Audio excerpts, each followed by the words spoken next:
এই ভিডিওটি আমি শুধুমাত্র ছেলেদের জন্য বানিয়েছি। ছেলেদের উদ্দেশ্যে আমি কিছু কথা বলবো। একটা নারী, একটা মেয়ে, একটা বউ, একটা শাশি, একটা মেয়েই কিন্তু হয়, কিন্তু সেই মেয়েটি এখনো সুরক্ষিত নয়। বাবার ঘরেও সেই মেয়েটি সুরক্ষিত না। একটা সন্তান যদি তার মা বাবার কাছে সুরক্ষিত না থাকে, কোন সমাজে বাস করি আমরা? আপনারাই বলেন, কোন সমাজে বাস করি আমরা?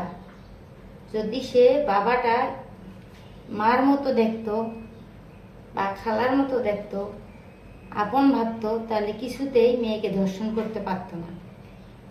একটি মেয়ে অবুঝ ফুলের মতো, সেই মেয়েটিকে ধর্ষণ করে, দিনের পর দিন ধর্ষণ করে তার প্রেগনেন্ট করে ফেলে।